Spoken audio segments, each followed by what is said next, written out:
Welcome back to the channel. Today here in Singapore, we're joined by my good friend to explore Singaporean foods.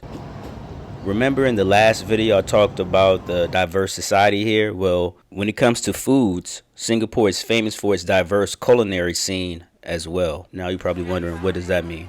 This means it's impossible to not like the foods here in Singapore.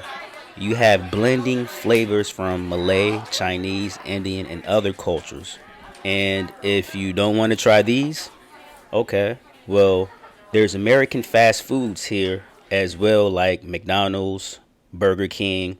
But guess what? These fast food chains will offer a slightly different menu with maybe different types of sauces and not the same ingredients you might find back in the US, Europe, or wherever you're from. But let's forget about fast foods and dive right into and explore some of the most must-try dishes here in Singapore that I like and must-haves when I'm here in Singapore. Our first stop is a local hawker center where we're going to try a few dishes, and you might be wondering, well, the question of what is a hawker center?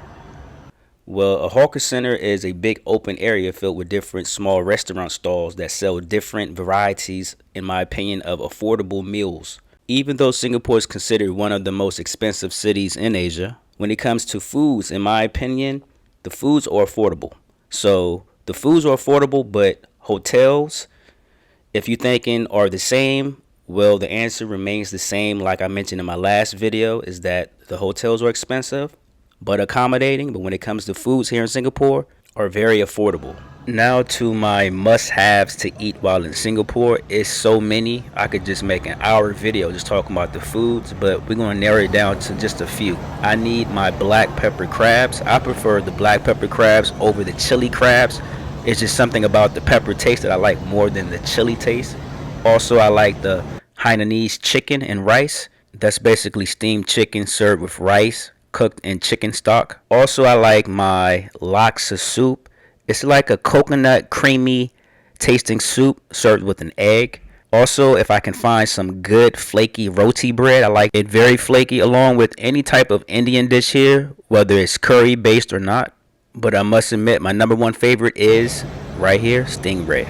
It's usually barbecued in some type of thick sambal sauce. You can make it spicy.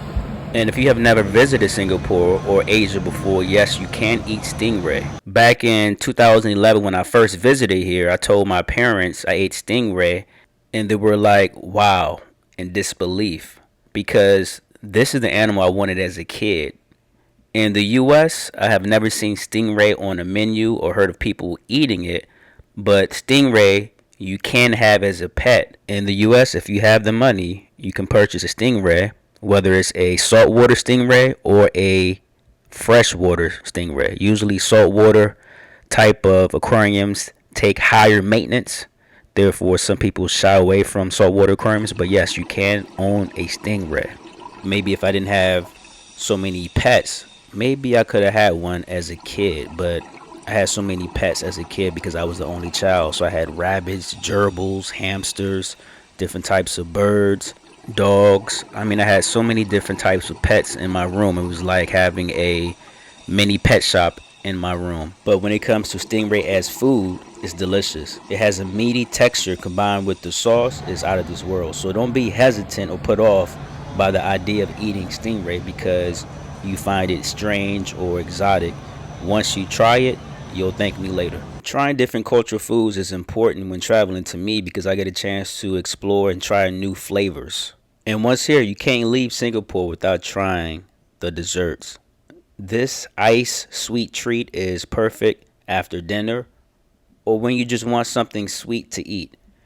It's shaved ice with syrup with colorful toppings.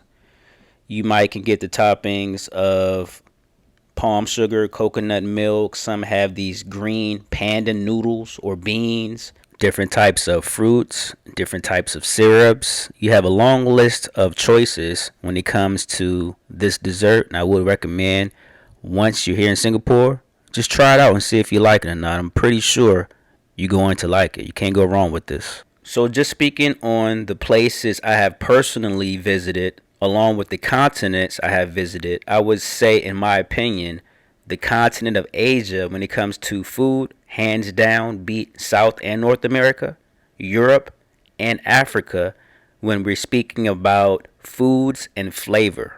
I like bold flavors and hot and spicy peppers, and some countries don't have this, but Asia does. So we made it to the end of this video. If you have any honorable mention dishes I didn't mention, like shark fin soup, which I do like, put some of those down in the comment section below. Thanks for watching.